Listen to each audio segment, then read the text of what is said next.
of the registered voters must vote in favor of the recall. All this is aligned because democratically, since it's based on the constitution that was or that is still used in the Federal Republic of Nigeria, it is actually believed that we should have a greater view and understanding about this. Now, the outcome, if the referendum supports the recall, the member is removed from the office, and by election is conducted to fill the vacant seat. So Nigerians are supposed to know all these things are very useful for the process to have a recall from any one that is elected by the government or by the people of Nigeria. That verification of the signatures is very, very important, most important. They are so important because that is how INEC will authenticate those who actually voted in that constituency or in that constituency. Because the names, their thumbprints, their identifications will be verified by INEC. And it's also very, very cogent that the petition submission, whoever writes the petition should be aware that he needs to alight or enlighten those who actually voted for this member or somebody who is representing that constituency. All right, Dr. Masha. That, yes. Thorough overview right now. Thank you very much for that insight. Now, I want to ask you, Prince Oladipo, have we had cases of this recall in Nigeria democratic governance since inception? If we have, then let us have examples of it and how did it go? Please tell us. President Oladipo. Thank you very much, sir. Of course, we've had the cases of recall in Nigeria. In the year 2005, we had a case with Solomon Lalong, who, in which case a recall petition was submitted, for him to be recalled. It has to do with his refusal to impeach the then governor, in person of Joshua Dariye, who was arrested then in London on the ground of money laundering. When Solomon Lalong refused, when he refused to start his impeachment, of course, his constituents had to write to INEC for him to be recalled. Eventually, he went to court to secure an injunction to stop that. But unfortunately for him, INEC had to go on with the recall. At the end of the day, of course, it went in his favor with 27% of the total votes. Of course, that did not meet the required percentage for him to be recalled. So the Solomon Lalong recall was unsuccessful. And of course, in the same year, 2005, we had the case of Ibrahim Mantu, the then Deputy Senate President of Nigeria, in which case a recall petition was also submitted, for him to be recalled. It has to do with an attempt he supported to amend the Constitution of the Federal Republic of Nigeria, to elongate the tenure of the then president, in person of President Olusegun Obasanjo. Eventually, that recall process was also unsuccessful, as the 90-day period prescribed by law, elapsed before, the conclusion of the recall process. So we also, in the year 2017, a recall petition was also submitted to record a senator in person of Senator Dino Milaye, who represented Kogi West Senatorial District then. Eventually, that case also was also unsuccessful. So these are some of the examples in our recent history of recall efforts that have taken place. Thank you very much. Thank you, Prince Shola, for being very timely. Now, from all of this explanation now, it deliberately means that we have not had any successful recall process in Nigeria. But Dr. Masha, I want to ask you, even though we have not had any successful recall process in this country, what, in your view, do you think that recall, what purpose is supposed to serve in a democracy like Nigeria? What's supposed to be the significance of recall in a place like this for effectiveness?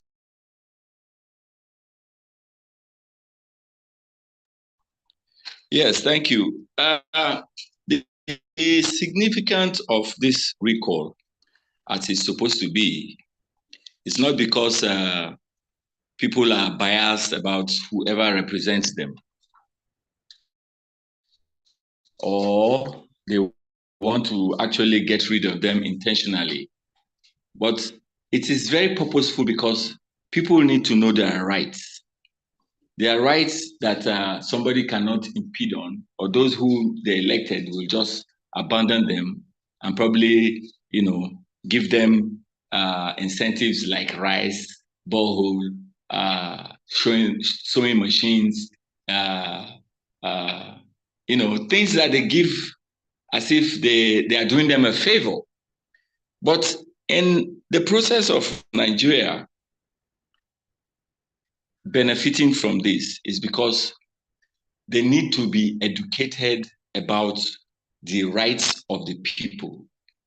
In a democratic dispensation, people are supposed to be aware of such things to actually move on and deny themselves the leverage of being angry, biased, and probably be intimidated. But as it is right now, Nigerians are intimidated. And for the reason why this recall issue is not functional in Nigeria is because actually the laws and the electoral laws are almost too cumbersome for people to follow the process. It's like a blackmail. Those who wrote the Constitution and those who wrote the bylaws for INEC or the Electoral Act did it deliberately, maybe to suit the rights of politicians, not the citizens. And that is absolutely very wrong. In a very good democratic setting, the people are supposed to be told or informed about the do's and the don'ts to be somebody who will be able to represent a populace. Now, rightfully, like you said, the benefits which are very, very much for Nigerians is that we need to be very much more proactive. We need to be very much more educated. We need to be more informed, because if we are not, that means we have a shortfall of information. And it goes back very long way to know and notice that the press, the civil society, who are supposed to actually make these things, to become known, seem to be on the silent path. Is it the questions are asked? Is it because they have a deal with the politicians? Or is it because the politicians actually settle them, with monetary aspect of the issue or things? Or is it because we have this clandestine style of reacting to anything that is supposed to be possible. They make it look impossible, because the process of recall is not supposed to be too tedious or too cumbersome for Nigerians or citizens to understand and probably follow up as it might be. So we need to really educate ourselves in this area, which brings me back to areas where, sensitization, information, and education needs to go down straight from the ward, which is the hinterland where people are, because that's where the power rests. The power of every politician rests from the ward, not from the city, from the ward.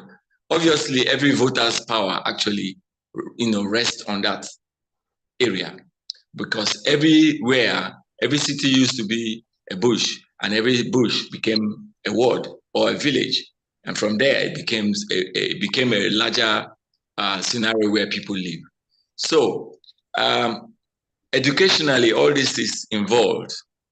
We need to spread, the monogram of information so that everybody will be aware of this. Okay, Dr. Masa, for the now. Thank you. Engineer Ima, before we take the hands that's up, I'd like to ask you a follow-up question to what Dr. Masa just said now. Are you there? You confirm that you can hear me. Yes, I can. Yes, I'm here and I can hear you. I'm here. Thank you for joining us. Dr. Marshall just spoke a lot now about awareness and all of that, the complication of the constitution, as it were, and depriving Nigeria from a proper understanding. And wonder if the press and the civil society are being compromised. Now, quickly, I want to ask you, do you think that Nigerians do not have sufficient knowledge, or do you think they're deliberately thinking that they don't have, or do you think that enough publicity has not been done, or what do you think should be done to get this message to the grassroots? Because it's food that needs to be utilized in a democratic situation like ours. All right, thank you so much, sir. It's the short answer to the question is that Nigerians do not have enough awareness, especially the hinterlands. There is not enough awareness on the subject of recall. And a lot has to be done in order to create that awareness. And the platform that should lead it is INEC, who is constitutionally endowed with the resources, the funds, the funding to carry that out. And then there is the place of the National Orientation Agency. The National Orientation Agency, they have a duty to keep Nigerians abreast of all relevant information, especially on this kind of matter, on matters of electioneering and even the post-electioneering activities, because the recall is a post-election activity. Then there is also the place for the civil society groups and political action group like COPDEM. So it's our duty to also partner with INEC. Yes, we necessarily have to partner with INEC in order to execute the task of social awareness as to what this is about.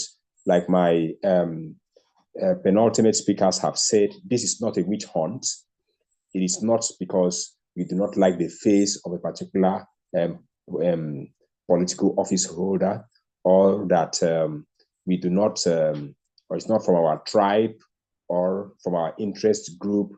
No, the awareness is to debunk such misinformation and disinformation, so as to make people understand that it is because there is that lack of delivering good governance, effective leadership, that is why this person is to be recalled. So that awareness can be created by INEC, by the National Accreditation Agency, by civil society groups, by political action groups like COPDEM. Thank you.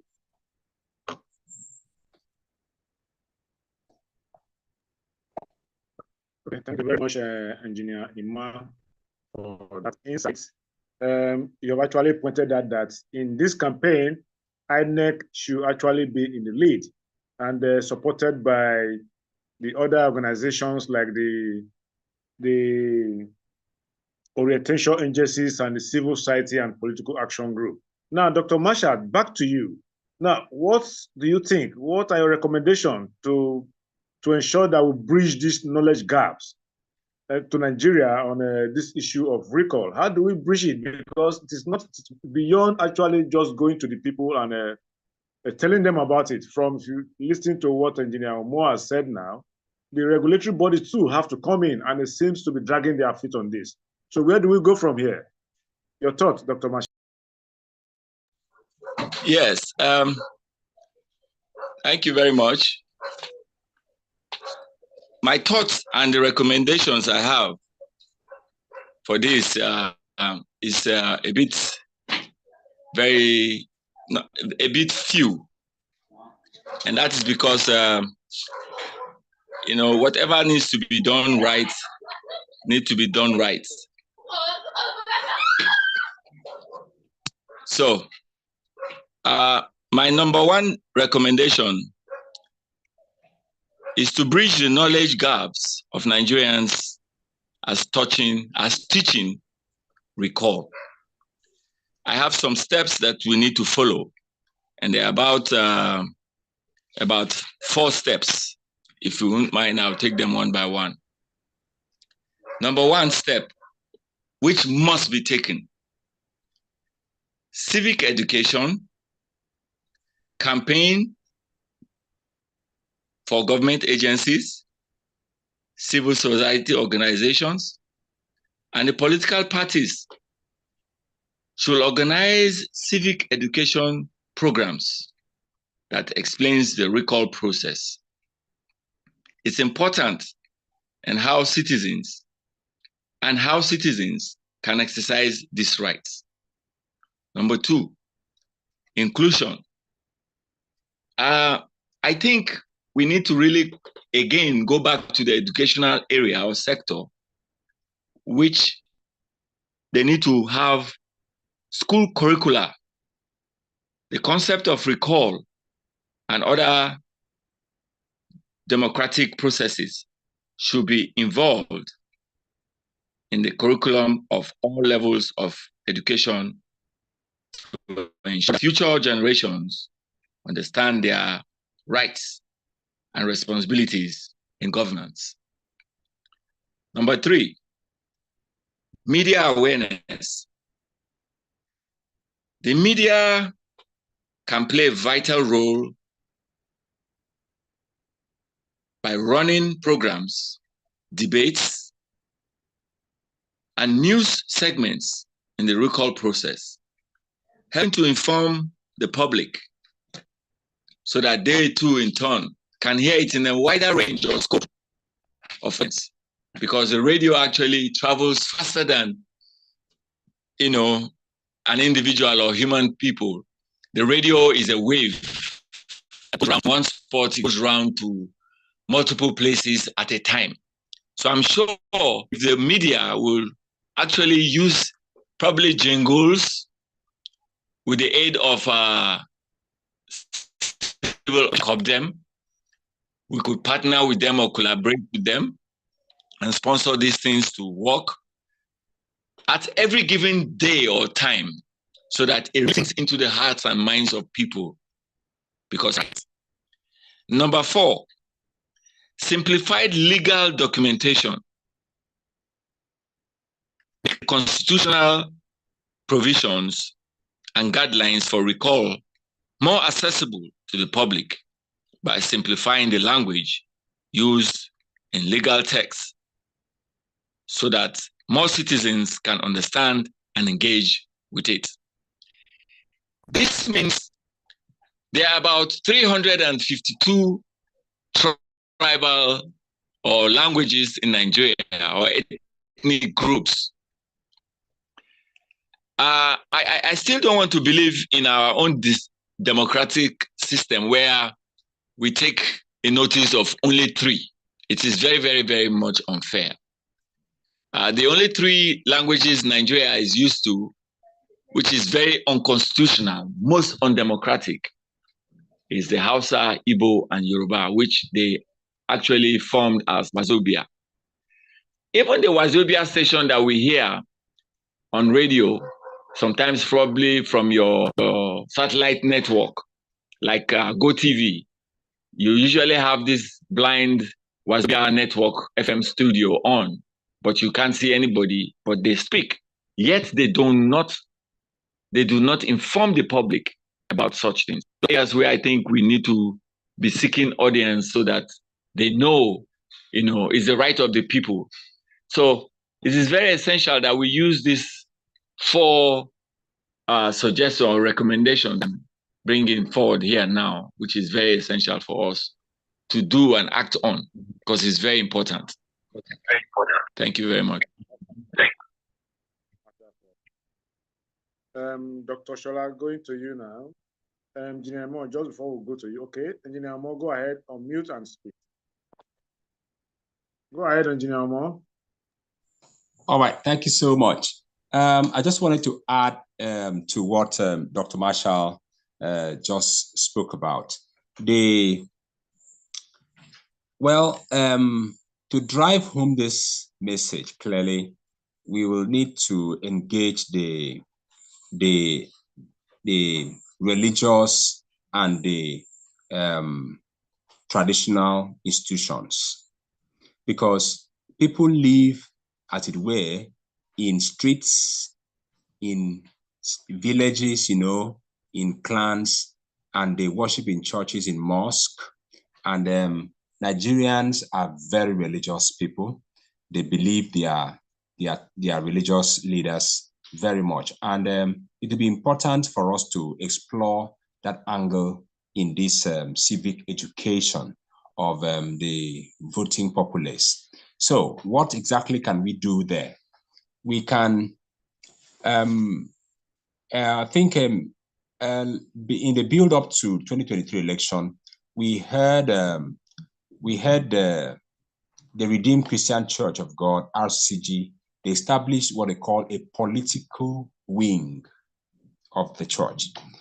As that sounded, that's a good platform for such civic education to be taught. Apart from that, in several churches have the home cells, so we can get the church leaders to buy into the idea of civic education, to infuse it into this so as to orient the citizens at the lowest level to be to understand what the recall process is. We can package it so that it doesn't look like our intent is just to recall, but we can make something holistic about the entire the benefits of good governance, and then how to mitigate any lack of good governance from a leader, which recall can then come in. And then we can also leverage for traditional class. We have town hall meetings and so on. So if COPDEM, for instance, a political action group like COPDEM, would lead delegations to some traditional institutions, and then we seek for opportunity to have sessions, periodic sessions, orientations, we package it alongside with other, maybe some developmental programs, it will afford us opportunity to meet the citizens at their base. Thank you so much. That addition. Masha, I was seeing your hands up to add something to that. Yes. I might not totally agree with Mr. Omar on the religious part of it, because you see, anything democratically done in religion, they don't look at style of governance. They only believe in oneness of belief, as in a sect. If we look at what the religious people or the chiefs will be doing, don't forget, democracy in a natural sense, Africans, in an African sense. Masha. Yes. Sorry? Let's see you open your video. Okay. In the African sense, we really don't appreciate what is a doctrine. You know, we only believe in what we can do. So it becomes physically and practical.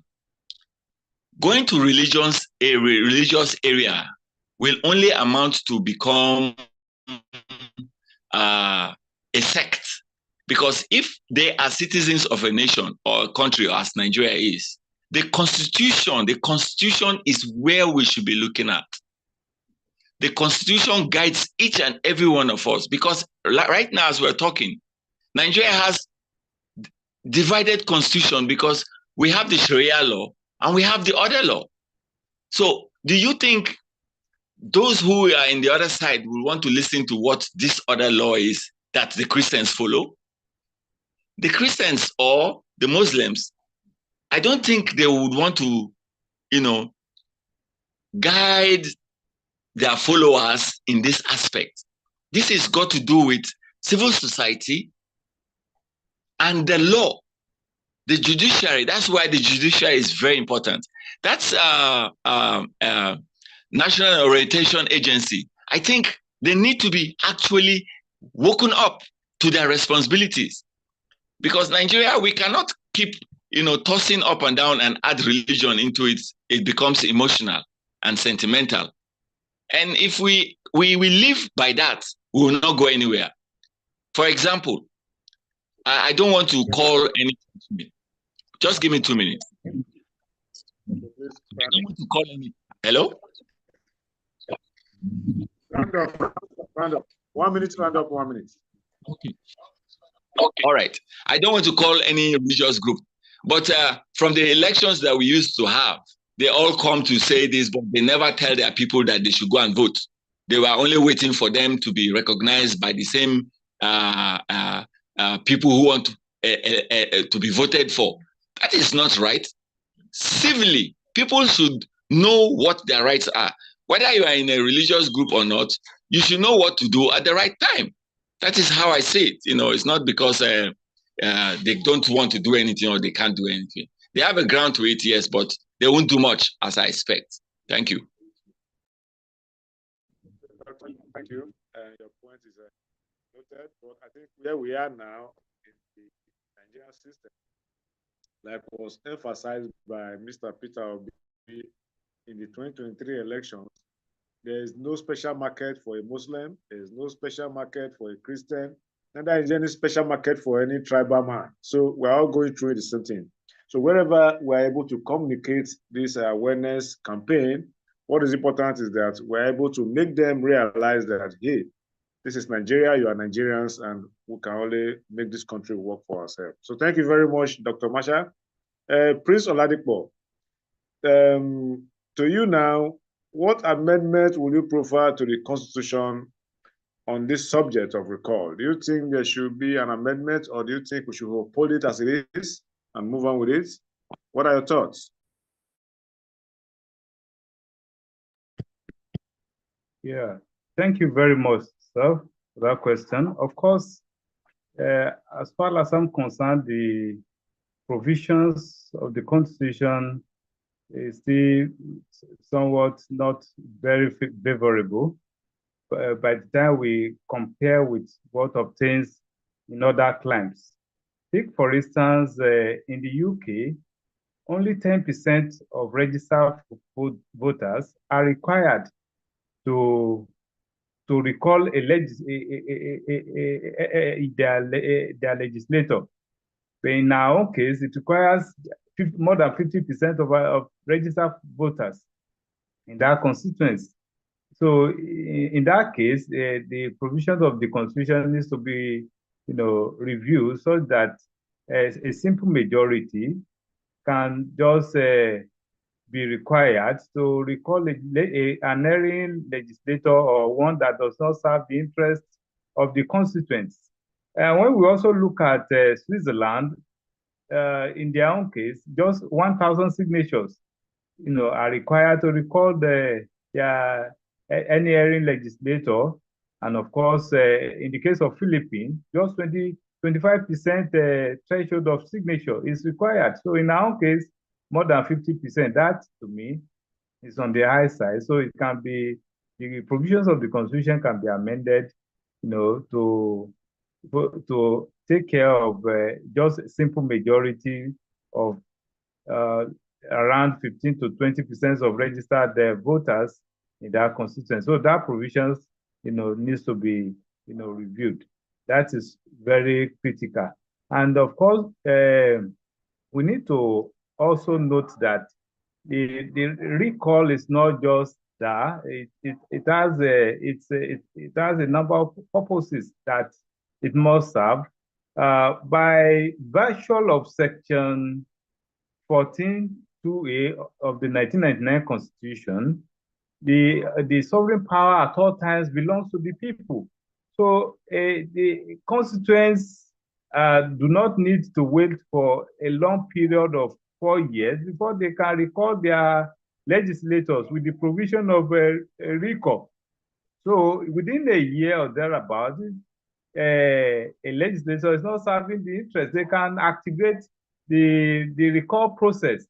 And I would like to submit here that it is important for any constituent or members in the constituency to get this done. Of course, once they do not have a list of registered voters certified true copies, they can activate the Freedom of Information Act, write to INEC, get a CTC, certified true copies of registered voters in that constituency. Then from there, they activate the recall process. As the Constitution provides now, they have to secure more than 50% of registered voters in that constituency. So that is very critical for constituents or Nigerians to know in order to activate the recall process. And of course, the recall process also enhances legislative accountability. Without that, the constituents will not be able to oversight or put their representatives on their toe. So with the provision of recall, the legislature will be well aware that once the interests of of those he or she represents are not served, they can activate the recall process. So without the recall provision, the electors would, like I said, would have to wait for 4 years. So these are some of the issues, amendment. This is earlier on, I stated the needed amendment to be done, and of course the purposes, recall are served. Thank you very much. It's having our constitution. Thank you. As you were speaking, thought was running around my mind. Now, you have made examples of about 2 or 3 countries. That is very well. But don't forget the peculiarity of our operating environment. Don't you think if the process is a little bit simplified or simplified the way you are requesting, don't you think our politicians will take advantage of it and abuse it? Don't you think it will be very easy to abuse? In 1 or 2 words, Prince Shola. Well, thank you very much for that. I think a recall is activated when there is a loss of confidence in that particular legislator. I do not see any case of abuse there. Of course, what is important is that the interest of that constituent must be served. And once they see it, not being served, they do activate the recall. So it can't be abused. And of course, the court is there to guide against any form of abuse. And I want to believe that once the provisions, the requirements are met, then let the court go on. So without necessarily being stopped. So there shouldn't be any form of abuse. Thank you.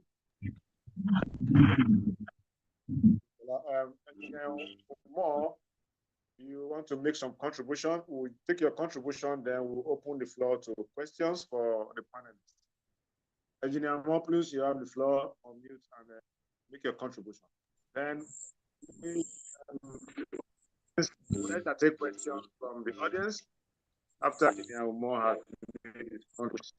So just raise your hand up and all right, thank you so much. I just wanted to mention that to draw our minds to that there is also the disruption that is brought in by court orders, injunctions. So remember, in the case of Senator Dino Melaye, where there was a court injunction that disrupted the process, and sometimes just the courts litigations and all of that could stall the process and make it impossible to carry on with the recall process. So if our laws could be framed so as to expressly forbid the politicians from using the litigations to stall the process, that will also help it. And then there is a dual ring that is wound round the politicians, the political office holder against recall. The first ring is the ability, they need to have a simple majority of signatures, which means at least 51% of signatures of the voting constituents in that constituency. That's the first ring. The second ring is then the referendum, having a simple majority again in the referendum. So those two rings are very strong. So if our laws could be rejigged, it could be adjusted to just take only one ring, to take only one ring. For me, I am not really in support of a lesser percentage than that simple majority. That's 51%, because there is something about the fact that knowing that majority of your constituents, that's more than 50% of your constituents, voting constituents, were not okay with your leadership, and they recalled you. That saves a lot to settle I think settle the mind of the leader that has been recalled.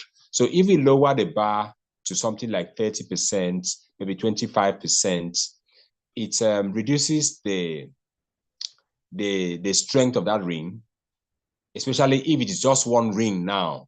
If we have removed the aspect of referendum, which I propose should be removed, if INEC can verify that the signatures, the voting credentials of these constituents are actually correct, and then we have up to 51, a minimum of 51% of them. That should serve the purpose. Thank you so much. Thank you. For the audience, I want to quickly ask Dr. Muja. Okay, okay, we have 100 up here now. Please, question.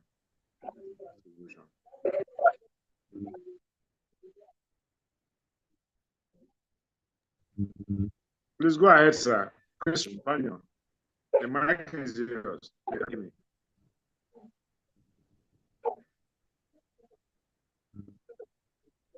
Okay, are you referring to me, sir? Okay. All right, yeah, thank you very much. Am I audible? Hello, can you hear me? Yes, sir, I can hear you. Okay. Okay, yes. I have this question. I believe the process of recall is a provision that is there to strengthen our democracy and keep our lawmakers, particularly House of Assembly members and the National Assembly members, on their toes. Now, but then when things are not going on, knowing that the major duties of the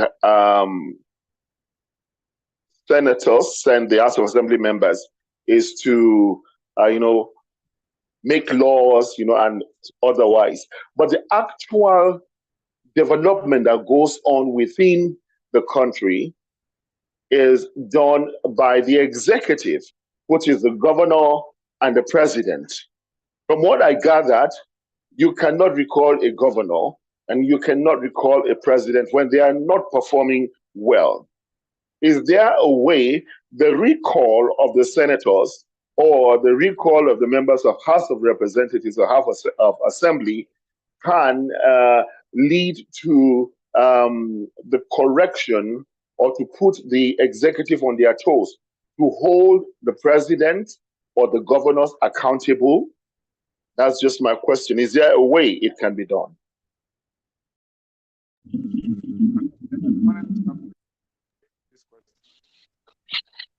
Hello? Please go ahead. Yes. According to the Constitution of the Federal Republic, the only way the members of the House of Reps and Senators can do that is by a way of impeaching the president.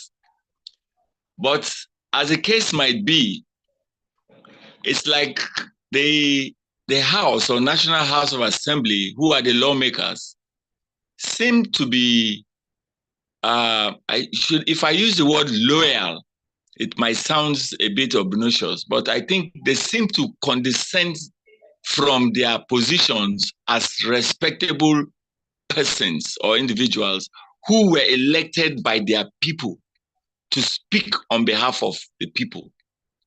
They are now on the other fence, seeking redress from the executive when they are supposed to be putting the executives on their toes.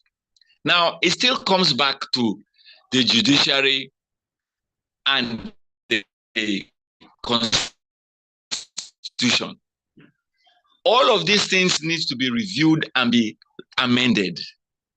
I think subsequently, I know I can dig into most of the sections where these things are supposed to be done. But if we look into the Constitution of the Federal Republic, if the president is found wanting or the governor is found wanting, the only people there who are supposed to do in accordance to the demand of the people whom they govern are supposed to actually, go through a process of impeaching that person. Or probably they have to go through a process because I think they need to warn them one or two times or thereabout before the process begins. And they must lay these things out. But the way they do it now in Nigeria is only when there is a vendetta. The vendetta in the sense that if a particular representative or House of Assembly member is not in line or in tune with the president or the governor, the case turns around. He will be impeached, which is very wrong. That means the House is not holding.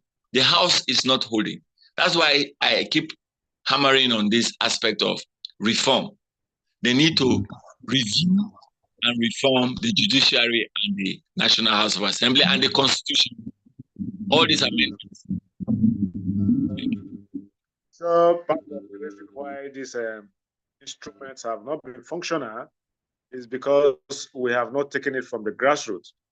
If we begin now to drive this recall process and implement it, and the representatives are aware of it, that it can happen, perhaps they will also wake up in checking the executive. So, Engineer Emmanuel Moore, you speak, then we'll take Prince Shola to the program. All right, thank you, sir. Okay, in addition to that, I just wanted to mention that the National Assembly members have been running wild, you know. They just exhibit crass loyalty to the executive because they don't feel rattled by their constituents, whom they represent, whom they purportedly represent. If I am a National Assembly member and I'm afraid for my position, I'm afraid that my constituents could actually take action on me if I misrepresent them, especially as touching, I just consenting to executive bills, requirements, all of that, doing everything that the president wants.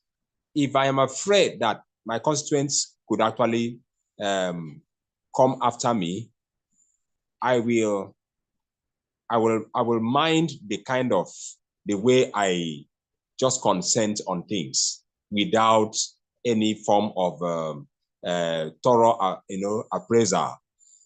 So it means that if the recall exercise is made effective, if the constituents in the Nigerian voting public can make demands, especially as there is this call for adjustments in the electoral laws, if this requirement for recall is part of the reforms in the electoral laws, and the recall is now made effective, it will help put the National Assembly members on check, on their toes. We just need maybe 3 to 5 recalls of National Assembly members, and then it will send very strong shockwaves down the National Assembly. And we would see that the way they are just being rubber stamp executives' decisions or requests, it will be adjusted. Thank you. Thank you very much. I think I totally agree with you there. I totally agree with you. So, Prince Shola, please let us have your input as we wind down the program. Unmute and speak. Thank you very much, sir. I think that question readily,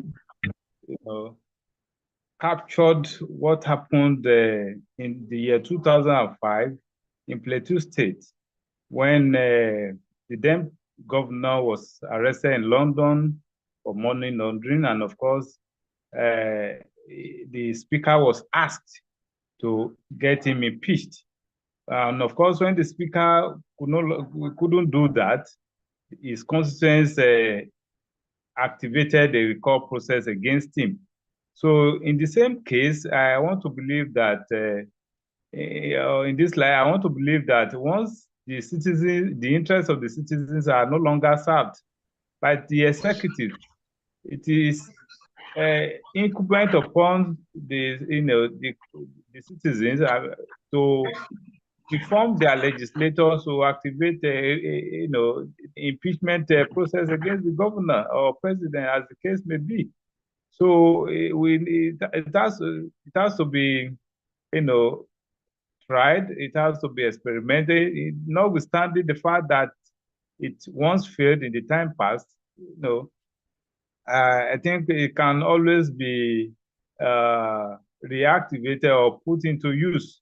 So the recall provision is not just there for fun. It is meant to put the legislators on their toes, because they are expected to oversight the executives. And once they are no longer performing this duty, it is the responsibility of the constituents to put them in check, and if they are, with the instrument of recall.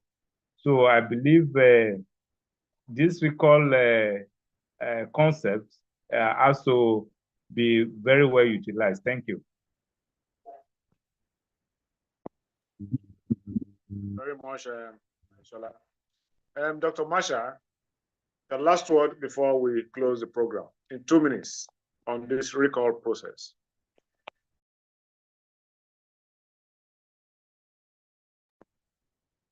Dr. Masha, are you there?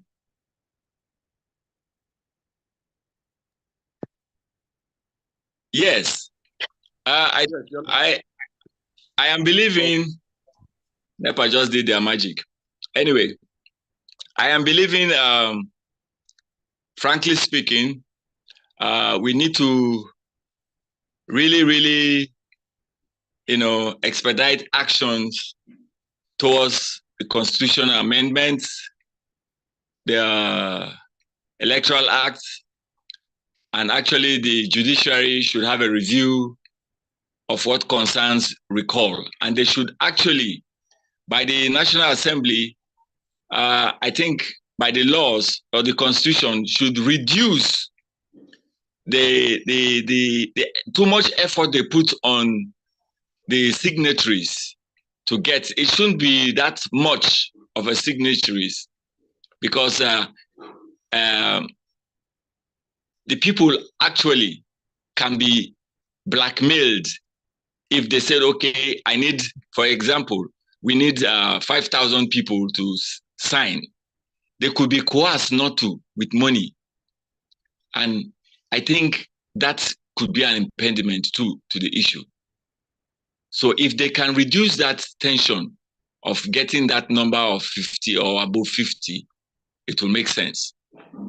Then they should also make sure people can actually have access to actually write this petition properly.